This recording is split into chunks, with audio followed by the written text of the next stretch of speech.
কিন্তু মন তো জানে রুদ্র ঠিক সেই আগের মতোই হৃদয়ের পবিত্র স্থানে বাস করে। দুটি মানুষ আজ এক হলো পুরনো ভালোবাসার ডাকে সাড়া দিয়ে, কিন্তু তাদের পরিণতি কেমন হবে কারোর জানা নেই। রাতটা ততটুকুই উপভোগ্য ছিল যতক্ষণ অবধি দুজন নরনারী একে অপরের অতি নিকটে অবস্থান করছিল। একসময় বিদায়ের ঘণ্টা বেজে ওঠে। রুদ্রের প্রেমময়ী শহরাজ বিভীষিকাময় শহরে রূপান্তরিত হতে যাচ্ছে। হোক না প্রেমময়ী রাতটুকু অল্প সময়ের, তবুও তো আছে তনুজার বুকের মাঝে মাথা রেখে প্রশান্তির শ্বাস ফেলেছে। শেষ রাতে মুয়াজ্জিনের আজান শুনে ঘুমন্তরত তনুজাকে নিজের নগ্ন বুক থেকে সরিয়ে উঠে বসে রুদ্র। ধীর পায়ে এগিয়ে যায় স্নান ঘরের দিকে। মাঘ মাসের এই সময়টাতে গোসল করা দুঃসাধ্য ব্যাপার, কিন্তু রুদ্রকে দেখে মনে হচ্ছে ওর কাছে এখন এই বাড়ি থেকে চটজলদি বের হয়ে যাওয়াটা জরুরি। গোসল শেষ করে নিজের কামরায় না গিয়ে মেহমানের জন্য বরাদ্দকৃত ঘরটায় চলে যায় রুদ্র। গতকাল ব্যাগ এবং প্রয়োজনীয় কাগজপত্র গুছিয়ে রাখে রুদ্র। হলদে রঙের টি শার্ট, বাদামি রঙা প্যান্ট, চোখে সানগ্লাস পরে একেবারে তৈরি হয়ে ঘর থেকে বের হয়ে আসে রুদ্র। যেহেতু এখন ফজরের ওয়াক্ত হয়েছে, তার মানে সালেহা ঘুম থেকে জেগে উঠেছে। রুদ্র তড়িঘড়ি করে ও দাদিজানের ঘরে চলে যায়। গিয়ে দেখে ও দাদিজান সবেমাত্র বিছানা থেকে নামছেন। রুদ্রকে অসময়ে নিজের ঘরের দরজার সামনে দাঁড়িয়ে থাকতে দেখে সালেহা দূরত্ব পেয়ে নাতির কাছে চলে যান। ভয়ত স্বরে রুদ্রকে জিজ্ঞেস করছেন, রুদ্র, অসময়ে তুমি এখানে? তনু ঠিক আছে তো? রুদ্র এগিয়ে এসে মুখে মুচকি হাসি ঝুলিয়ে ওর দাদিজানের হাত ধরে বলল, আমিও ফিরে আছি দাদিজান, দরজার খেয়াল রাখবেন। রুদ্রের ফিরে যাওয়ার কথা শুনে থমকে যায় সালেহা। নাতির হাত সরিয়ে দিলেন। মুখ ফিরিয়ে চলে যেতে যেতে বলেন, তোমার আমানতের খেয়াল আমি কেন রাখবো? তাকে তুমি সঙ্গে করে নিয়ে যাচ্ছ না কেন? রুদ্র দাদিজানের প্রশ্নের জবাব না দিয়ে আল্লাহ হাফেজ জানি বের হয়ে আসে। দু কদম পেরোতেই নিজের কামরার সামনে এসে থমকে দাঁড়িয়ে পড়ে রুদ্র। মন বলছে শেষবারের মতো একটিবার তনুজাকে দেখে নেওয়া যাক, কিন্তু মস্তিষ্ক বলছে আজ যদি মনের কথা শুনি তবে রুদ্রকে মুখ থুবড়ে পড়তে হবে, মনটাকে শক্ত করে বাঁধতে হবে, নয়তো পরিকল্পনা মোতাবেক রুদ্র কিছুই করতে পারবে না। আর মন আর মস্তিষ্কে স্নায়ুযুদ্ধে মনের বিজয় হলো। রুদ্র বিনা শব্দে দরজা খুলে ভেতরে উকি দেয়। তনুজা বেঘরে ঘুমিয়ে আছে, শরীরে কাপড় এলোমেলো হয়ে আছে। রুদ্র দরজা খুলে তনুজার কাছে এগিয়ে যাচ্ছে। খাটের কাছাকাছি এসে রুদ্র দাঁড়িয়ে থাকে। তনুজার মুখখানি দেখতে থাকে অনিমেষ দৃষ্টিতে। মনে হচ্ছে যেন তনুজার মুখশ্রী মুখস্থ করছে। একসময় মনে অদম্য ইচ্ছাকে পূরণ করে উপর হয়ে তনুজার কপালে চুমু দেয়। সোজা হয়ে উঠে দাঁড়ায় রুদ্র। তারপর পেছনের দিকে না তাকিয়ে সামনের দিকে অগ্রসর হয়। রুদ্র যদি একটিবার পেছনে তাকিয়ে দেখত তবে দেখতে পেত তনুজা অশ্রুসিক্ত নয়নে রুদ্রকে বিদায় জানাচ্ছে। 19শে সেপ্টেম্বর আজ রুদ্র ফিরে আসছে। দীর্ঘ 1.5 মাস অতিবাহিত হওয়ার পর আজ রুদ্রের পদধূলি তার জন্মভূমিতে পড়বে। জমিদার বাড়িতে আনন্দের ঢেউ বইছে। চারিদিকে সাজ রব। সালেহা এবং রুকমণি মিলে দাসীদের বিভিন্ন কাজের হুকুম দিচ্ছে। ছোট সাহেবের বউকে কোথাও খুঁজে পাচ্ছি না বড় মা। হন্তদন্ত হয়ে এই বাড়ির একজন বিশ্বস্ত দাসী সালেহের কাছে এসে জানালেন তনুজার নিখোঁজ হবার সংবাদ। সালেহা অবিশ্বাস্য চোখে তাকিয়ে রইলেন দাসীর দিকে। রুকমণি এগিয়ে এসে নিজের শাশুড়িকে জিজ্ঞেস করলেন, কি হচ্ছে আম্মা? আপনাকে এত বিচলিত দেখাচ্ছে কেন? তনুজাকে পুরো বাড়িতে খুঁজেও পাওয়া যাচ্ছে না। রুদ্র এসে যদি তনুজাকে দেখতে না পায় তবে আমি কি জবাব দেব? মনের অস্থিরতা বৃথা লুকানোর চেষ্টা করে কথাটি বললেন সালেহা। রুকমণি কিছু একটা ভেবে দাসীকে জিজ্ঞেস করল, রুদ্রের কামরায় দেখেছ? তনুজা সেই ঘরেই থাকতে পারে, একটু দেখে এসো তো। দাসী আদেশ পাওয়া মাত্রই এক দৌড়ে রুদ্রর কামরার দিকে পা বাড়িয়ে চলে যায়। পিছু পিছু সালেহা এবং রুকমণি রুদ্রের কামরার উদ্দেশ্যে হাঁটতে শুরু করে।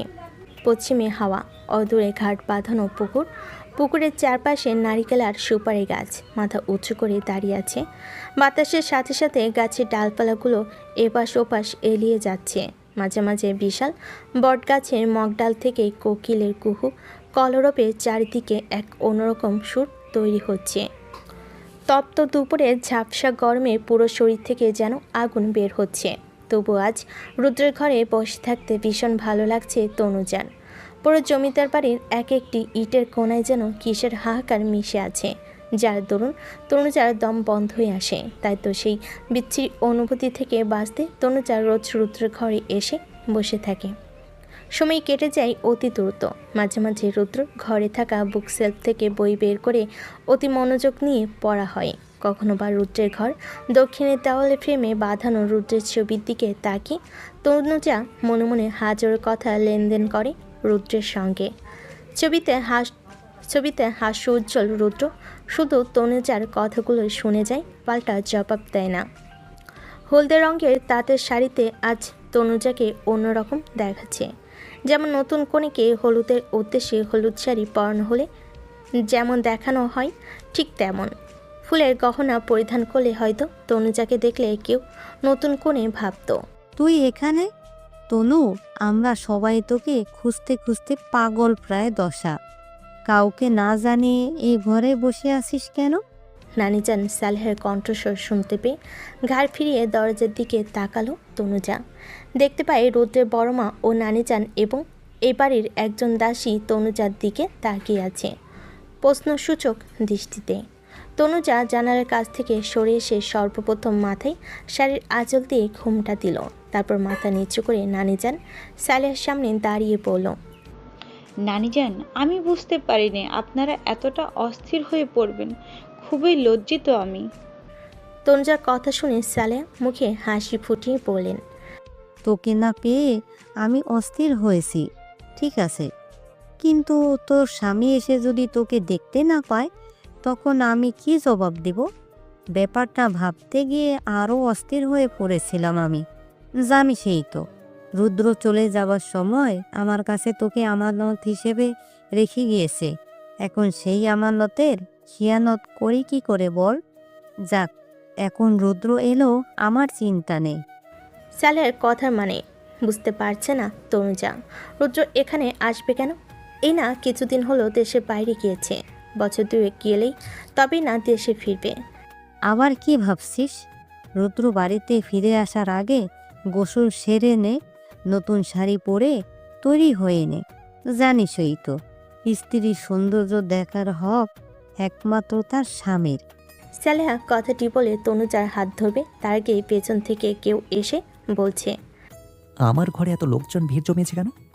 চেনা সুর কনকুহুরে পৌঁছাতেই তড়িৎ গতিতে দরজার দিকে দৃষ্টি নিক্ষেপ করতে তনুজার পা শীতলের ন্যায় জমে যায়। বহুদিন পর দৃষ্টির আড়ালে থাকা মানুষটা হুট করে যখন দৃষ্টির অতি নিকটে অবস্থান করে তখন কেমন অনুভূতি হয় আজই উপলব্ধি করতে পেরেছে তনুজা। পানি পিপাসাযুক্ত একজন মানুষ যেমন পানি দেখলে খুশি হয়, ঠিক তেমনি এক পলক রুদ্রকে দেখার দৃষ্টি পিপাসা মিটে গেছে তনুজার। এক মাসে কি রুদ্র কিছুটা শুকিয়ে গেছে, কিন্তু গায়ের রং আগের চেয়ে উজ্জ্বল দেখাচ্ছে। চাপা দাড়ি যেন আরও ঘন হয়ে গজিয়েছে। কালো রঙের শার্ট আর বুলো রঙের জিন্স প্যান্ট, সাথের হাতটা কোণে অবধি গুটিয়ে রেখেছে। তনুজার প্রখর দৃষ্টিকে লক্ষ্য করছে রুদ্র। তনুজাকে নিজের বুকের মাঝে চেপে ধরতে ইচ্ছে করছে ভীষণ, কিন্তু গুরুজনেরা সামনে থাকায় সেই ইচ্ছেকে বলিদান দিয়ে ভদ্রলোক সেজে সকলের মধ্যমণি হয়ে দাঁড়িয়ে আছে। তুমি এসেছো রুদ্র, আমরা তোমার ফিরে আসার অপেক্ষায় ছিলাম। এবার হাত মুখ ধুয়ে তাড়াতাড়ি খাবার খেতে চলে এসো। আর তনু, তুই চলে আসিস রুদ্রের সঙ্গে। চলো বৌমা, চলো। দাসীকে বলে খাবারগুলো টেবিলে সাজাতে হবে। কথাগুলো বলে ঘর থেকে বের হয়ে যাচ্ছিলেন সালেহা। তনুজা রুদ্রের সামনে একা দাঁড়িয়ে থাকবে এই কথাটি স্মরণে আসতেই সালেহাকে উদ্দেশ্য করে বলল, নানিজান, আমি আপনাদের সাথে যাব, আপনাদের সাহায্য করতে পারবো আমি। তনুজার কাপা কণ্ঠে বলা কথাটি শুনে রুদ্র, রুকমণি এবং সালেহা কিছু একটা আন্দাজ করতে পারে। রুদ্র ঘরে ঢুকে সোজা খাটের উপর গিয়ে বসে পড়ে, আর সালেহা তনুজাকে চোখ রাঙ্গানি দিয়ে বলল, আমি যা বলছি তাই করো। তুই রুদ্রকে সাথে নিয়ে তবেই আসবি। চলে গেলেন সালেহা। আর তনুজা হাল ছেড়ে দিয়ে দাঁড়িয়ে রইল। রুদ্র তনুজার মুখের দিকে তাকিয়ে খুঁটিয়ে খুঁটিয়ে তনুজাকে দেখছে। আগের আগের আর এখনকার তনুজার মধ্যে বিস্তার ফারাক আছে, তাই বোঝার চেষ্টায় আছে রুদ্র। আগে থেকে স্বাস্থ্য কিছুটা উন্নতি হয়েছে, চেহারা যেন আরও লাবণ্যময় হয়ে উঠেছে। দেখতেও বেশ আদুরে দেখাচ্ছে। ছোট বাচ্চাদের দেখলে যেমন গালে হাজারটা চুমু খেতে ইচ্ছে করে আর গাল টেনে ধরে আদর করতে ইচ্ছে করে, ঠিক তেমনি তনুজাকে দেখে রুদ্রের তেমনি আদর করতে ইচ্ছে করছে। লজ্জা এবং অস্বস্তি দুটোই আবিষ্ট করে রেখেছে তনুজাকে। মাথা নিচু করে রুদ্রের দৃষ্টি থেকে বাঁচতে চাইছে তনুজা, কিন্তু এভাবে কি আর বাঁচা যায়? তনুজা, রুদ্রর ডাক শুনে তনুজা চোখ বন্ধ করে ফেলে। হঠাৎ করে গায়ের কাটা দিয়ে উঠছে, গায়ে কেমন শীত শীত অনুভূত হচ্ছে। একটা ডাক শুনে মুহূর্তের মাঝে শরীরে এতটা পরিবর্তন হতে পারে। তোমাকে আমি সঙ্গে করে নিয়ে যেতে এসেছি। যাবে তো তুমি আমার সঙ্গে? তনুজা চোখ মেলে তাকিয়ে থাকে রুদ্রের তরে অবিশ্বাস্য চোখে। তবে কি রুদ্র তাকে সঙ্গে করে নিয়ে যেতে এসেছে? রুদ্রের আকুতি ভরা অনুরোধ ফেলতে পায়নি তনুজা। মাথা নাড়িয়ে রুদ্রকে বুঝিয়ে দিয়েছে যে তনুজা তার সঙ্গে যাবে। রুদ্র শ্লেষের হাসি দিল। মনে মনে তখনও হাজারো প্রশ্নের আন্দোলন। মনটা ভীষণ খুশি এই ভেবেছে তনুজা এখন থেকে ওর চোখের সামনে থাকবে। মস্তিষ্ক বলছে তনুজা এখন মেঘলার মুখোমুখি হবে, তখন তনুজায় কি প্রতিক্রিয়া ব্যক্ত করবে। সেই প্রতিক্রিয়া হয়তো রুদ্র কিংবা মেঘলা জীবনে দুঃসংবাদ বয়ে আনবে না। তনুজা রুদ্রকে নিজের জবাব দেওয়ার পর 1 মিনিটের জন্য অপেক্ষা করেনি। দৌড়ে এ ঘর ছেড়ে বের হয়ে চলে যায় নিজের ঘরে। রুদ্র চলে যাবার পর থেকে যেখানে তনুজা থাকতে শুরু করে, স্নান শেষ করে স্নান ঘর থেকে বের হতেই তনুজা দেখল ওর পালঙ্কের উপর বসে আছে রুদ্র। গায়ে ধূসর রঙের পাঞ্জাবি, সাদা পায়জামা আর মাথায় সাদা টুপি। হয়তো জহরের নামাজ পড়তে মসজিদে যাবে। তনুজাকে স্নান ঘর থেকে বের হওয়ার শব্দ রুদ্রের কানে আসা মাত্রই রুদ্র চকিত নজরে একটিবার তনুজার মুখশ্রী পানে তাকায়। ব্যাস মুহূর্তের মধ্যে দুটা চোখ এক হলো। একে অপরের দিকে তাকিয়ে তনুজা রুদ্রের দৃষ্টি স্থির হয়ে যায়। পেয়সীর অর্ধভেজা অঙ্গ দেখে রুদ্রের চোখে তখন কেমন কামনা জেগেছে। লাল টকটকে শাড়িতে তনুজার পুরো দেহ থেকে যেন দ্রুতি চড়াচ্ছে। বস্কিম ভুরযুগল টানা টানা আঁকি, জবা ফুলের ন্যায় টকটকে ঠোঁট, কালো মেঘ বর্ণের ভেজা কেশের রাশি এলোমেলো হয়ে কপালে লেপ্টে আছে। উন্মুক্ত ওদরের কাছে শাড়ির অংশটা ভিজে থাকায় দরুন লেপ্টে আছে। রুদ্রের ভীষণ লোভ হচ্ছে একটিবারের জন্য উদরের সেই ভেজা অংশ যদি নাক ছুঁয়ে তনুজার গায়ে সুগন্ধি প্রাণ ভরে নিয়ে নিঃশ্বাসের সাথে মিশিয়ে ফেলতে পারত। ইস এখন কেন ভুল সময় এলো। রুদ্রের এমন নিঃস্বার্থ চাহনি দেখে তনুজা মূর্তি ন্যায় দাঁড়িয়ে আছে। মনে হচ্ছে নলে ঝামেলা পাকিয়ে যাবে। রুদ্র বসা থেকে উঠে দাঁড়ায়, তারপর 1 কদম 2 কদম এগিয়ে যাচ্ছে তনুজার সামনে। তনুজা মাথা নিচু করে স্থির হয়ে দাঁড়িয়ে আছে। রুদ্র তনুজার কাছে গিয়ে স্থির হয়ে দাঁড়ালো। 1 হাত বাড়িয়ে তনুজার থুতনিতে ধরে অবনত মস্তিষ্কখানি উঁচু করে ধরল। তনুজার 2 চোখ বন্ধ। হয়তো রুদ্রের চোখের দিকে সরাসরি তাকানোর সাহস হচ্ছে না। 2 চোখের মাঝে ভেজা স্পর্শ পেয়ে তনুজা শাড়ির আঁচলের কোণা শক্ত করে চেপে ধরল। মনের ভেতর তখন কি যেন চূর্ণ বিচূর্ণ হচ্ছে। হয়তো মনের সকল সংকোচ কাটিয়ে ভালোবাসা জাহির করার যুদ্ধ চলাকালীন এত চূর্ণ বিচূর্ণ হচ্ছে। তনুজা বাখিন হয়ে রইল। রুদ্র এবার তনুজার কপালে দীর্ঘ সময় নিয়ে ঠোঁট চুইয়ে দিল। রুদ্র সরে এলো তনুজার কাছ থেকে। তনুজা সেই আগের নাই ঠায় দাঁড়িয়ে আছে। রুদ্র তনুজার কাণ্ড দেখে কামরার বাইরে পা বাড়িয়ে যেতে যেতেই তনুজাকে উদ্দেশ্য করে বলছে, মসজিদে যাওয়ার আগে স্ত্রীর কপালে চুমু দেওয়া নাকি সুন্নাত? সুন্নাত পালনের চেষ্টা আর তোমার ওই কপালে নিজের অদর ছুঁয়ে দেবার অদম্য ইচ্ছেকে একসঙ্গে মেটে নিলাম। রুদ্র চলে যায় আর তনুজা দাঁড়িয়ে দাঁড়িয়ে রুদ্রের বলা কথাগুলো শোনার পর লজ্জায় লাল হচ্ছে। কিন্তু নয়তো লোকে দেখলে কি ভাববে। টানা 1 সপ্তাহ পর তনুজার সময় ঘনিয়ে এলো এই সোনার বাংলা ছেড়ে বিদেশ বিভয়ে পাড়ি দেওয়ার জন্য। সালেহা সহ রুকমণি সকলের মন খারাপ। তনুজা এই বাড়িতে আসার পর থেকে তাদের সাথে খুব ভালো সময় কাটিয়েছে। রুদ্র নিজের এবং তনুজার ট্রাভেল ব্যাগ নিয়ে লনের কাছে দাঁড়িয়ে আছে। তনুজা সালেহাকে ধরে তখন চোখের পানি ফেলতে ব্যস্ত। সালেহা নানাভাবে তনুজাকে সান্ত্বনা দিচ্ছেন, কিন্তু তনুজার যেন এই সান্ত্বনা পেয়েও কিছু হবে না। অদূরে দাঁড়িয়ে আছে টগর। বোনের বিদায়ী ক্ষণে বোনের সামনে দাঁড়িয়ে কথা বলার সাহস হচ্ছে না টগরের। মনে হচ্ছে যেন তনুজার সামনে গিয়ে দাঁড়ালে মেয়ে মানুষের মতো হাউমাউ করে কেঁদে ফেলবে সে। বোনের সামনে তো আর এভাবে কাঁদা যাবে না, নয়তো বোনের চেয়ে আরও মন খারাপ হবে। তনুজা সালেহাকে ছেড়ে রুকমণির গলা জড়িয়ে ধরে বিদায় নিয়ে এবার টগরের কাছে যাচ্ছে। টগর ওর বোনকে নিজের কাছে আসতে দেখে নিজের মন এবং চোখকে কঠিন ধমক দিল, যেন ওরা নিজেদের কাবু করে রাখে। নিজের প্রতি খেয়াল রাখবি। নানিজান তোর পড়ালেখার ব্যবস্থা ঢাকায় করেছে। 3 দিন পর তোকে নিয়ে ঢাকায় যাবে বড় মামি যান। আর কথাটি সম্পূর্ণ করতে পারেনি তনুজা, তার কি ঝরঝরি কেঁদে উঠল। টগর এবার নিজেকে সামলাতে পারল না, বোনের গলা জড়িয়ে ধরে কাঁদতে থাকলো। 2 ভাই বোনের বিচ্ছেদের কান্নার দৃশ্য যেই মানুষটা অবলোকন করছে তারই চোখ ঝাপসা হয়ে এসেছে। রুদ্র এগিয়ে এসে টগরকে সান্ত্বনা দিল, যেন বোনের জন্য চিন্তা না করে, ঠিকমতো পড়াশোনা করে যেন। টগর হেসকি তুলতে তুলতে রুদ্রের আদেশ শুনে ঘাড় কাত করে সাই জানিয়ে দেয়। গাড়ি চলে এলো। রুদ্র গাড়িতে উঠে বসে, তনুজা গাড়িতে উঠে বসে। সবার উদ্দেশ্যে হাত নাড়িয়ে রুদ্র গাড়িতে উঠে বসে, তনুজাও গাড়িতে উঠে বসে।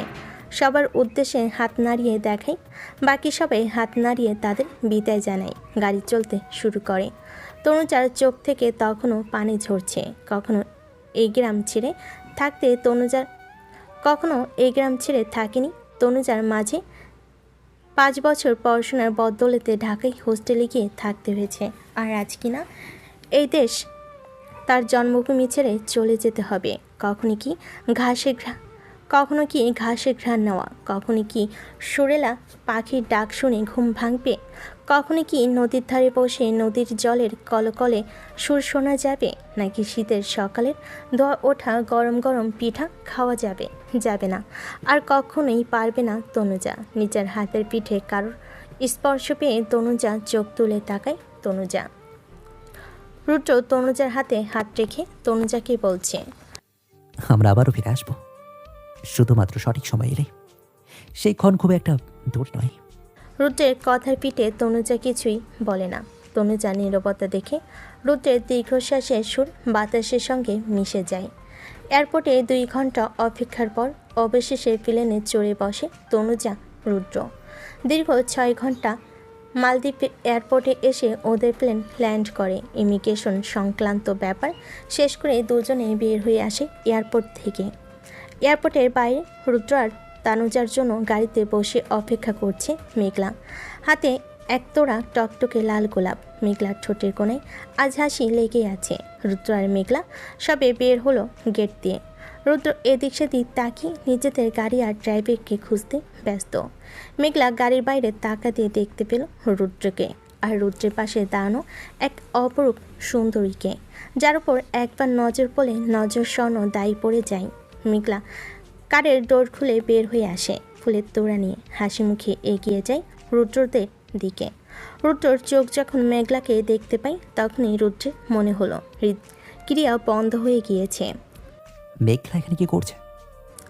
মনে মনে কথাটি বলে পরিস্থিতি কী করে সামলাবে তা ভাবতে ভাবতেই তনুজা নিজের হাতেই মুঠোই বন্দি করে এগিয়ে যায় মেঘলার সামনে। বুক চিরে দীর্ঘশ্বাস বেরিয়ে এলো মেঘলার। চোখ দুটো থেকে অঝরে বর্ষিত হতে চাইছে জল, কিন্তু অনুপযুক্ত জায়গায় কান্না করাটা সমীচীন নয়। তাই তো শত কষ্টের মাঝেও কান্নাতে লুকিয়ে মুখে আনন্দের ছাপ ফুটে সতীনের খুব ঘনিষ্ঠে দাঁড়িয়ে থাকা স্বামীকে সমবর্ধনা জানিয়ে গোলাপ ফুলের তোড়া বাড়িয়ে দেয় তনুজার দিকে। তনুজা হতবিহ্বল দুর্বল চোখে তাকিয়ে রইল অতি পরিচিত মুখের দিকে। মানুষটাকে এত বছর পর এমন জায়গায় এসে দেখবে কল্পনাও করেনি তনুজা। ফুলের তোড়া হাতে নিয়ে মেঘলাকে জড়িয়ে ধরে তনুজা। তনুজার এমন আচরণে মোটেও অবাক হয়নি মেঘলা কিংবা রুদ্র, কারণ যতবারই মেঘলার সাথে তনুজার দেখা হয়েছে ঠিক ততবারই তনুজা মেঘলাকে জড়িয়ে ধরেছে, যেমনটা কোনো বোন তার বোনকে বহুদিন পর দেখলে জড়িয়ে ধরে। মেঘলার মনের কোথাও না কোথাও হঠাৎ করে অজানা আতঙ্ক আঁকড়ে ধরার চেষ্টা করছে। অজানা অতীত, অজানা সম্পর্ক যখন বিভ্রান্তির মায়াজাল থেকে বের হয়ে আসবে, তখন তনুজার বনভক্তি শ্রদ্ধা থাকবে তো, নাকি ঘৃণায় মুখ ফিরিয়ে নিবে? দুরু দুরু বুকে তনুজাকে বুক থেকে সরিয়ে এনে মেঘলা জিজ্ঞেস করল, কেমন আছিস তনু? যা বলতে গিয়েও থেমে যায় মেঘলা, কারণ রুদ্রের বারণ আছে। তনুজা হাসি মুখে উত্তর দেয়, ভীষণ ভালো আছি, তবে তোমাকে দেখার পর, নিজের মাতৃভূমিকে ছেড়ে আসার পর মনটা কেমন ব্যাকুল হয়ে আছে।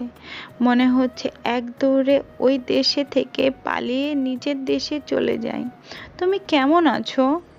মেঘলা মুখে হাসি ফুটিয়ে বলল, ভালো আছি। তার আগমনের বার্তা শোনার পর থেকে শরীরটা যাচ্ছে তা তাই অবস্থা, তবুও মনের এক কোণে প্রশান্তি আসে যে কেউ একজন আসবে আমার কোল ছুঁড়ে। কথাটি বলে দীর্ঘশ্বাস ছাড়ল মেঘলা। তনুজার দৃষ্টি তখন মেঘলার উঁচু পেটের ওপর। ভীষণ অবাক হয়েছে তনুজা, মনের ভেতর কিছু প্রশ্নের রাখালে আকুপাকু করছে, কিন্তু এই মুহূর্ত যেন সঠিক মুহূর্ত নয় উত্তর জানার জন্য। তাই তো তনুজা নিজের ভেতর চেপে রাখল অজানাকে জানার অদম্য ইচ্ছাকে। রুদ্র আগ বাড়িয়ে এসে মেঘলার হাত টেনে ধরল। মেঘলার চকিত নজরে নিজের বাঁ হাতের দিকে তাকিয়ে রয়। কতদিন পর একটু স্পর্শ পেল রুদ্রের। একটা মানুষের স্পর্শ পাওয়ার জন্য মেঘলাকে কতটা ছটফট করতে হয় তা একমাত্র উপরওয়ালা আর সে নিজেই জানে। চোখের এক ফোঁটা অশ্রু এসে রুদ্রর হাতের পিঠে পড়তেই রুদ্র হাতের পিঠে তাকিয়ে অবাক হয়ে মেঘলার চোখের দিকে তাকালো। থমকে যায় রুদ্রের পৃথিবী। মেঘলার চোখে অসময়ে অশ্রুরা এসে কেন ভিড় জমাচ্ছে। ভাগ্যিস তনুজা সেই দৃশ্য অবলোকন করেনি, নয়তো পরিস্থিতি খুব একটা ভালো হতো না। এরই ফাঁকে অতি সন্তর্পণে মেঘলা রুদ্রের হাত থেকে নিজের হাত মুক্ত করে নেয়। তনুজা হাতের পার্সটা শক্ত করে চেপে ধরে, অন্য হাতে তনুজার এক হাত নিজের হাতের মুঠোয় আগলে নিয়ে রুদ্রকে উদ্দেশ্য করে বলে, মেঘলাপু, কতক্ষণ এভাবে দাঁড়িয়ে থাকবে? চলুন বাড়ির পথে রওনা দেওয়া যাক। তনুজার কথা শুনে রুদ্রের ভ্রম কেটে যায়। ধাতস্থ হয়ে ড্রাইভারকে ডাক দেয় ব্যাগগুলো কারে ওঠানোর জন্য। রুদ্র এগিয়ে যায় কারের সামনে। ড্রাইভিং সিটের পাশের সিটে বসে পড়ে মেঘলা আর তনুজা ব্যাক সিটে। ড্রাইভার ব্যাগগুলো গাড়িতে রেখে ড্রাইভিং সিটে বসে কার স্টার্ট দেয়। এয়ারপোর্ট থেকে খুব একটা দূরে নয় রুদ্রদের বাসাটা। পৃথিবীর সবচেয়ে ব্যস্ততম শহর হচ্ছে মালে। বিভিন্ন দেশ থেকে আসা ট্যুরিস্টদের আগমনে এই শহর সবসময় মুখরিত হয়ে থাকে। রাস্তার ধারে অসংখ্য সাইকেল, কার পার্কিং করা। রৌদ্রময় আকাশ চলন্ত গাড়িতে বসে থাকার দরুন দুর্ধর্ষ হাওয়া এসে তনুজার পরিপাটি চুলকে এলোমেলো করে দিয়ে যাচ্ছে। তবুও ভীষণ ভালো লাগছে তনুজার। মাঝে মাঝে বাতাসে শো শো আওয়াজ শুনতে শুনতে পার্থিব আনন্দ উপভোগ করছে। গাড়ি এসে কাঙ্ক্ষিত স্থানে পৌঁছে যায়। রুদ্র আগে নেমে পড়ে। এগিয়ে এসে মেঘলার দিকে ডোর খুলে দাঁড়ায় রুদ্র। মেঘলা কটমটের চাহনি নিয়ে তাকিয়ে থাকে রুদ্রের মুখের দিকে, কিন্তু রুদ্রের চাহনি দেখে মনে হচ্ছে সে নির্বিকার। উপায়ন্তর না পেয়ে মেঘলা ধীরে সুস্থে নেমে পড়ে গাড়ি থেকে। রুদ্র ঘুরে গিয়ে তনুজার পাশে যাবে, ততক্ষণে তনুজা গাড়ি থেকে নেমে মেঘলার পাশে গিয়ে দাঁড়ায়। রুদ্র দীর্ঘশ্বাস ফেলে এগিয়ে যায় সামনে দাঁড়িয়ে থাকে একটি ডুপ্লেক্স বাড়ির পথে। লনে অসংখ্য ফুলের গাছ, তাতে রঙিন ফুল ফুটে আছে। বাতাসে দোল খেয়ে এলিয়ে যাচ্ছে। মাঝে মাঝে দু একটা প্রজাপতি এসে ফুলের ওপর বসেছে। তনুজা দু চোখ তখন বাগানের অতুলনীয় সৌন্দর্য দেখতে ব্যস্ত। রুদ্র আর মেঘলার মনে তখন আসন্ন ঝড়ের আঘাত কী রূপ ধারণ করবে তাই নিয়ে ভাবতে ব্যস্ত। পত্রিকা পড়ছিলেন জনাব রায়হান আজাদ। রান্নাঘর থেকে তখন মাছ ভাজার স্যাঁতসেঁতে শব্দ আসছিল। এমন সময় কলিং বেল বেজে ওঠে। রান্নাঘর থেকে তাহেরা রায়হানকে উচ্চস্বরে ডাক দিয়ে অনুরোধ করল কে এসেছে দেখার জন্য। বিরক্তিকর শ্বাস চেপে রায়হান হাতে পত্রিকা নিয়ে হেঁটে যাচ্ছে দরজার কাছে। দরজার ওপারে দাঁড়িয়ে থাকা রুদ্র, মেঘলা আর তনুজা তখন ভিন্ন হয়ে আতঙ্কিত। রুদ্র এক হাত পিছিয়ে তনুজার পাশাপাশি দাঁড়িয়ে রইল। তনুজা মনের ভয় কমানোর জন্য একমাত্র ভরসা স্থল মানুষ রুদ্রের কনুই চেপে ধরল। এমন সময় দরজা খুলে বের হয়ে এলেন রায়হান আজাদ। মেঘলাকে দেখে হাসি মুখে কিছু একটা বলতে গিয়েও থেমে গেলেন পেছনে থাকা দুজন মানবীকে দেখে। রুদ্রকে দেখেও ততটা অবাক হননি রায়হান, তার চেয়ে বেশি অবাক হয়েছেন রুদ্রের কনুই শক্ত করে চেপে ধরে থাকা নিজের ভাগ্নি তনুজাকে দেখে। হোয়াট এ সারপ্রাইজ রুদ্র, কাউকে না জানিয়ে চলে গেলে বাংলাদেশে। আমার প্রিয় এসেছো কাউকে না জানিয়ে। আর তনু, তনু কেমন আছো?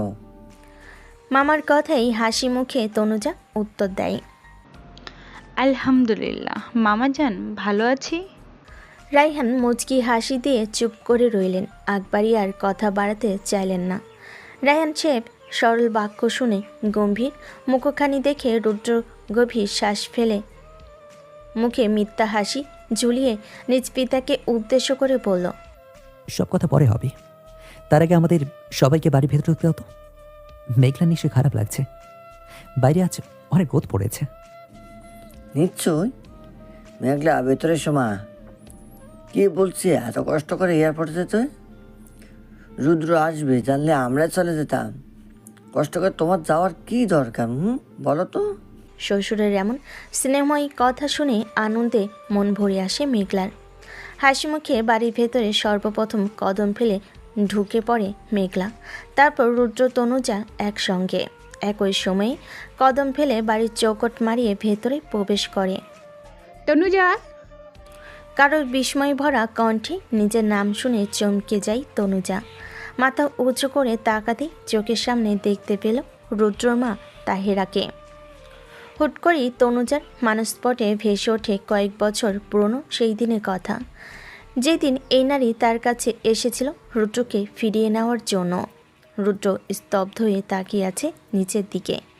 এখানে আসার আগেও ভাবিনি এখানে এলে এই মানুষগুলোর সামনে কিভাবে নিজেকে উপস্থাপন করবে, কি করে সামাল দিবে তাদের বিস্ময় ভরা দৃষ্টিকে। এরই মাঝে অভাবনীয় একটি কথা বলে বসে তাহেরা, যা শুনে তনুজার পুরো পৃথিবী থমকে যায়। মনে হচ্ছে নীল আকাশ এসে ওর মাথায় ভেঙে পড়েছে। রাগে থরথর করে কাঁপছে তনুজার শরীর, মস্তিষ্কের শিরা উপশিরায় যেন রক্তের প্রদাহ শতগুণ বেড়ে গিয়েছে। অসহ্য যন্ত্রণায় ছটফট করছে তনুজা। চিৎকার করে জানাতে ইচ্ছে করছে এই শহরের মানুষগুলো যে তার অতি ভরসা স্থল মানুষটার কাছ থেকে জীবনে সবচেয়ে বড় দুঃখটা পেল। না, তনুজার দুঃখ হচ্ছে না, বরং রুদ্র যে তনুজাকে ধোঁকা দিয়েছে এই ব্যাপারটা সকলের সামনে খোলাসা হবার পর থেকে তনুজার পৃথিবী থেকে ভরসা নামক শব্দটা বিলীন হয়ে গিয়েছে। ড্রয়িং রুমের সোফায় হাল ছেড়ে দিয়ে বসে আছেন তাহেরা। তাহেরার কাঁধে হাত রেখে সান্ত্বনা দিচ্ছেন রায়হান আজাদ। ছেলে কর্মকাণ্ড শোনার পর তাহেরা কিছুটা অসুস্থ বোধ করছেন। অদূরে মাথা নিচু করে দাঁড়িয়ে আছে রুদ্র। রুদ্রর পাশেই দাঁড়িয়ে মেঘলা। এমন একটা পরিস্থিতির মুখোমুখি কেন একদিনই হতে হবে ওরা দুজন তা খুব ভালো করেই তা জানত, কিন্তু এত দ্রুত সবার সামনে ব্যাপারটা চলে আসবে রুদ্র কিংবা মেঘলা কেউই ভাবেনি। তাহেরার পাশে রায়হান, রুদ্রর পাশে মেঘলা, সবার কাছে কেউ তো একজন আছে যে কিনা জীবনের উত্থান পতনের সময় পাশে থাকবে, কিন্তু তনুজা, ওর পাশে তো কেউ নেই। ভিটে মাটিহীন মানুষের মতো বসে আছে নিচে, চোখের কোণে কান্নার চাপ স্পষ্ট, মাঝে মাঝে কান্নার দমকে হিসকি তুলছে। রুদ্রের নজর তনুজার মাঝে নিবদ্ধ। কান্নারত তনুজাকে দেখে রুদ্রের হৃদয়ে কে যেন চুরিঘাত করছে। অদৃশ্য রক্তেরা গলগলিয়ে বের হয়ে আসতে চাইছে হৃদয় থেকে। তনুজা উঠে দাঁড়িয়ে চোখের পানি অন্যার কোণা দিয়ে মুছে ফেল। ততক্ষণে সবার দৃষ্টি তনুজার উপর চলে এসেছে। রুদ্র বোবার মতো তাকিয়ে আছে তনুজার মুখের দিকে, মুখ ভেঙে আসছে। তনুজার এমন রূপ আরও একবার রুদ্র দেখেছে যেদিন রুদ্র তনুজার ওপর থেকে ভালোবাসার অধিকার ছিনিয়ে নিয়েছিল। তনুজার এমন রূপ রুদ্র আর কখনোই দেখতে চায়নি, কিন্তু বিধাতা যেন অন্য কিছুর পরিকল্পনা করে রেখেছিলেন। মামাজান, আমি জানতাম না উনি বিবাহিত। নানিজান কিংবা বড় মামিজান আমাকে ঘুণক্ষরও টের পেতে দেয়নি যে উনি বিবাহিত। কথাটি বলে ফের চোখের জল মুছতে ব্যস্ত হয়ে পড়ে তনুজা। তনুজার কথা শুনে তাহেরা, রায়হান অবিশ্বাস্য দৃষ্টিতে তাকিয়ে থাকে রুদ্রর পানে। রুদ্র তখন নির্বিকার হয়ে দাঁড়িয়ে আছে। সে কি বলবে সে? যা সত্য তাই তো বলেছে তনুজা। রায়হান তাহেরার কাছ থেকে সরে এলেন, ধীর পায়ে হেঁটে তনুজার সামনে গিয়ে দাঁড়ালেন। কাঁপা কাঁপা হাতে অতি স্নেহ মমতার সহিত তনুজার মাথায় হাত রাখলেন। পিতৃতুল্য মামার হাত নিজের মাথার উপর পড়ার পর তনুজা যেন আপন কারোর সংস্পর্শে এসে মনটা আরও ভেঙে পড়ল। উচ্চস্বরে কেঁদে উঠল। তনুজার কান্না দেখে উপস্থিত সকলেই মাথা নত করে ফেলল লজ্জায়। তনুজা কাঁদতে কাঁদতে তার মামার হাত ধরে বলছে, মামাজান, আমি কখনো চাইনি অতীত হয়ে যাওয়া সেই মুহূর্ত আমার জীবনে আবারও একবার ফিরে আসুক, কিন্তু আপনার ছেলে হুট করে আমার জীবনে এসে সবটা ওলট পালট করে ফেলেছে। কি এমন অপরাধ ছিল আমার? কেউ বলতে পারবেন কেন আমার সাথে এমনটা হয়? ভাগ্নির কান্না সহ্য করতে পারছেন না রায়হান, তাই তো তনুজার ধরে থাকা হাতের উপর হাত রেখে তনুজাকে শান্ত গলায় বলল, যা হবার তো হয়ে গেছে, চাইলে বদলানো অসম্ভব। তাই আমি বলছিলাম কি, আগে তুই শান্ত হ, তারপর ভেবে দেখবো কি করা যায়। আর এমন ঘটনা ঘটানোর মূল কারণটা কি? শেষের কথাটি রুদ্রর দিকে তাকিয়ে বললেন রায়হান। এই মেয়ে আমার বাড়িতে থাকতে পারবে না, ওকে এই মুহূর্তে আমার বাড়ি থেকে বের করেন। তাহেরা পাগলের মতো প্রলাপ গাইতে শুরু করলেন। একসময় রায়হান বিরক্ত হয়ে নিজের স্ত্রীকে ধমক দিয়ে বললেন, তোমার ছেলে দ্বিতীয় স্ত্রী? চাইলেও তুমি বা আমি ওকে এই বাড়ি থেকে কেন রুদ্রের জীবন থেকেও বের করতে পারবো না। অতএব তুমি তোমার ওই বিষাক্ত কণ্ঠে আর কিছু বলো না। তাহেরা রেগেমেগে চলে গেলেন নিজের ঘরের দিকে। রুদ্র এবং মেঘলা ঠায় দাঁড়িয়ে রইল সেখানে। রায়হান রুদ্রের উদ্দেশ্যে বিরক্তিসূচক কণ্ঠ ছুড়ে দিলেন, মেঘলাকে নিয়ে নিজের ঘরে যাও। কিন্তু তনুজা? এত সময় পর রুদ্রের মুখ দিয়ে কথা বের হলো, তনুজার চিন্তা তোমাকে করতে হবে না, আমি ওর মামা জান, এখনো জীবিত আছি। কিন্তু বাবা। আমি তোমাদের বলছি এখান থেকে চলে যেতে। বেশ, চলে যাবে তোমরা। রায়হানের রাগান্বিত দৃষ্টি এবং দৃঢ়তা দেখে রুদ্র আর কিছু না বলে এই বাড়ি থেকে বের হয়ে চলে যায়। মেঘলা ভারী শরীর নিয়ে রুদ্রের পেছনে ছুটে ওদের দুজনে চলে যাওয়ার দৃশ্য ততক্ষণ অবধি দেখতে থাকে যতক্ষণ অবধি তনুজার দৃষ্টি সীমানা পর্যন্ত ওদের দেখা মিলেছে। একসময় ওরা আড়াল হয়ে যায় তনুজার দৃষ্টি সীমানা থেকে। বাঁধ ভেঙে চোখের জল নেমে আসে। নিজেকে এতটা অসহায় আগে কখনো ভাবিনি তনুজা। রুদ্রর জীবনে দ্বিতীয় নারী তনুজা। কথাটি মস্তিষ্কে আসা মাত্র তনুজার মনে হচ্ছে ও পাগল হয়ে যাবে। মেঘলা সে কি করে এতটা শান্ত হয়ে আছে? নিজের স্বামী অন্য এক নারীকে বিয়ে করেছে যেন কেউ এতটা স্বাভাবিক আচরণ করতে পারে। ভাগ্য ভালো যে রুদ্রের মা তখন তনুজার সামনে রুদ্রকে উদ্দেশ্য করে বলেছিলেন, মেঘলাকে বউ হিসেবে পেয়েছি, এটাই তো সাত জন্মের ভাগ্য। নয়তো কোনো স্বামী তার গর্ভবতী স্ত্রীকে রেখে বারবার বাংলাদেশে ছুটে যায়। তাহেরা এতটুকু কথা তনুজাকে শুনিয়ে শুনিয়ে রুদ্রকে উদ্দেশ্য করে বলতে চেয়েছিলেন, কিন্তু কে জানতো এই একটি কথার রেশ ধরে তনুজার জীবনে নেমে আসবে কাল বৈশাখী ঝড়। রায়হান তনুজার হাত ধরে নিয়ে গেলেন এই বাড়িতে মেহমানের জন্য বরাদ্দকৃত ঘরটাই। তনুজাকে খাটের পর বসে নানাভাবে বুঝিয়ে বলেন, তনুজা যা চাইবে তাই করবেন রায়হান, তবুও যেন নিজের কোনো ক্ষতি না করে। তনুজা সেই যে বসেছে, এখনও সেই একইভাবে বসে আছে। ওকে দেখলে মনে হবে নির্জীব কোনো শরীর, যার দেহে প্রাণ অবশিষ্ট নেই। জীবন নিয়ে তার কোনো আয়োজন নেই। তনুজাকে রেখে ঘর থেকে বের হয়ে আসেন রায়হান। নিজের মাকে একটিবার কল দিয়ে জানানোর দরকার কবে কখন এই বিয়েটা হলো, আর তিনিই বা কেন জানালেন না। চারপাশে প্রচুর মানুষের আনাগোনা বৃদ্ধি পেয়েছে, কারণ এখন ফেরি রওনা হবে তিলাফুসি নামক আইল্যান্ডের উদ্দেশ্যে। ভাডুলুনা রাহুল গান্ধ ফেরির ওখানে আছে রুদ্র এবং মেঘলা। দুপুরের তীব্র দাবাদাহে চামড়া যেন চামড়া পুড়ে ছাই হয়ে যাবে। তবে রুদ্রের আচরণ দেখে মনে হচ্ছে রোদের তাপ এখন ওর কাছে কিছুই নয়। গভীর কোনো চিন্তায় পড়ে আছে সে। মেঘলা নিজেকে অপরাধী ভাবছে। যা কিছু হচ্ছে সবটাই মেঘলার জন্য। রুদ্রের বিষণ্ণতা, দীর্ঘশ্বাস, একাকিত্ববোধ, অপরাধবোধ সবটা দেখার পর মেঘলার মনে এখন অপরাধবোধ স্পষ্ট। জানিস মেঘলা, আমার বুকটা না কেমন যেন করছে। কিছু হারিয়ে ফেলার তীব্র যন্ত্রণায় কাতর হয়ে পড়ছে আমার হৃৎপিণ্ড। আমার শ্বাস নিতে কষ্ট হচ্ছে। আমি জানতাম যেদিন আমার তনুজা জানতে পারবে সে আমার জীবনের দ্বিতীয়া, সেদিন ও জীবনের সবচেয়ে বড় ধাক্কাটা পাবে। হ্যাঁ, সে পেয়েছে, এবং আজকের পর থেকে হয়তো ওর হৃদয়ে আমার জন্য যতটুকু ভালোবাসা অবশিষ্ট ছিল আজকে তা হারিয়ে গেছে। আমার তনুজা আজ পেট ভেঙে পড়েছে। গতবার ভেঙে পড়ার পর হয়তো উঠে দাঁড়াতে পেরেছি, কিন্তু এবার আর দাঁড়াতে পারবে না, কারণ আমি যে ওর উঠে দাঁড়াবার স্থানটুকু নিজের হাতে ভেঙে ফেলেছি। রুদ্রের চোখে পানি নেই, কিন্তু কণ্ঠ থেকে নির্গত প্রত্যেকটি শব্দের সঙ্গে রুদ্রর সকল বেদনা বের হয়ে আসছে। মেঘলা রুদ্রের কাঁধে হাত রাখতে গিয়েও সরিয়ে ফেল। দীর্ঘশ্বাস ফেলে রুদ্রকে বলল, কিন্তু তুমি যা কিছু করছো সবটাই কিন্তু তনুজার ভালোর জন্য। সময় এলে তনুজা আপনি টের পাবে। কিন্তু সেই সময় আসার আগেই যদি তনুজা হারিয়ে যায় আমার জীবন থেকে, তখন আমার কি হবে মেঘলা? মেঘলার উত্তর দেয় না। পলকহীন চোখে তাকিয়ে রয় রুদ্রের পানে। এই দু চোখে শুধু তনুজার জন্য ভালোবাসা এবং তনুজাকে হারানোর ভয় দুটোই দেখতে পাই মেঘলা। মাঝে মাঝে প্রচুর ঈর্ষা হয়, কেন রুদ্র তনুজাকে এত ভালোবাসে। মেঘলাকে একটু ভালোবাসা ভিক্ষে দিলে কি হতো রুদ্রের? দুজনেই নিশ্চুপ। কি বলার আছে মনে মনে তখন হাজারো প্রশ্ন, উৎকণ্ঠা।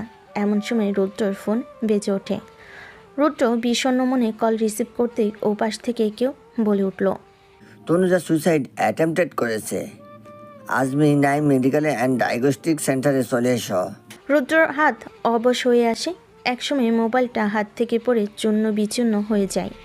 মেঘলা ভয়ত চেহারা নিয়ে তাকিয়ে আছে রুদ্রের মুখের দিকে, উত্তরের আশায়। সুইসাইড কেন করতে চান আপনি? সামনে বসে থাকা আনুমানিক 24 বছর বয়সী এক মনমরা তরুণীকে প্রশ্নটি করে ডক্টর। রোয়েন মুর্তজা। মেয়েটার চোখ দুটোতে বিষণ্ণতায় ঘেরা। জীবনের প্রতি নেই কোনো মায়া। যা কিছু অবশিষ্ট আছে তা শুধুমাত্রই তিরস্কার, কাছের মানুষ থেকে পাওয়া ধোঁকা। দক্ষিণা বাতাসের জানালার সাদা পর্দা উড়ছে। পিনপতন নীরবতা পুরো কেবিন জুড়ে। দুজন মানুষের শ্বাস প্রশ্বাসের শব্দ বাতাসের সঙ্গে মিশে যাচ্ছে। কেবিনের বাইরে কিছু মানুষ দুশ্চিন্তায় কাতর হয়ে আছে। আমি অতটাও দুর্বল নাই যে আত্মহরণের পথ বেছে নিব। কখন যে চেতনা হারিয়ে পড়ে গেছি মনে পড়ছে না। আপনার মামা গতকাল আপনাকে হসপিটালে নিয়ে এসেছেন। এসেই বলেছেন আপনি সুইসাইড করেছেন। আমাদের অন্য বিভাগের ডক্টর এসে আপনাকে চেক আপ করেন। আপনি আত্মহত্যা করার জন্য কিছুই গ্রহণ করেননি।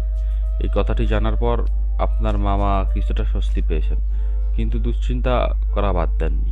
কথাগুলো বলার সময় ডক্টর রোয়েন একাধারে পলকহীন তাকিয়ে রয় মানুষের বেশে বসে থাকা কোনো মোমের পুতুলের দিকে। চোখে মুখে এতটা দুঃখী দুঃখী ভাব জমে আছে যে কেউ দেখলে হলপ করে বলতে পারবে মেয়েটা প্রচণ্ড ডিপ্রেসড। দেখুন মিস তনুজা, আমি একজন সাইকোলজিস্ট। আপনার জীবনের উত্থান পতনের গল্প শুনতে চাই। সব ঘটনা জানার পর যদি জানতে পারি আপনাকে সাহায্য করার চেষ্টা করব। আমি কি পাগল doctor? No no no miss Tanuja, আপনি একেবারেই সুস্থ। আপনি মিথ্যা কথা বলছেন। সকালে একজনকে দেখে আমি চিৎকার চেঁচামেচি করেছি বলে আপনি কাউন্সেলিং করতে এসেছেন। আপনি ভুল ভাবছেন, আমি জাস্ট আপনাকে হেল্প করতে চাচ্ছি। কে বলতে পারে কার কখন কাকে প্রয়োজন পড়ে যায়। নিঃসংকোচে আপনি আপনার জীবনের গল্প আমাকে জানাতে পারেন। কথাটি বলেই অপেক্ষা করছে রুইন কখন তনুজা তার জীবন গল্প বলতে শুরু করবে। জানালার কাঁচ গলিয়ে তনুজার দৃষ্টি তখন পাশের উঁচু দালানের মাঝে দুটো কাক একসঙ্গে দাঁড়িয়ে আছে, আর অন্য পাশে একা দাঁড়িয়ে আছে একটি কাক। হয়তো এই কাকটার মতোই তনুজা নিঃসঙ্গ। জীবনটা এত বিভীষিকাময়ী কেন? এক জন্মে এত দুঃখ কেন পেতে হলো? কেন একজনকে ভালোবেসে বারবার ব্যর্থ হতে হচ্ছে? চোখ দুটো বন্ধ করে অতীতের স্মৃতি দাঁড় করেই পৌঁছে গিয়েছে তনুজা। মনে পড়ে যাচ্ছে সোনালি সেই দিনের উজ্জ্বল মুহূর্তকে। অতীত গ্রীষ্মের দুপুরে পুকুর ঘাট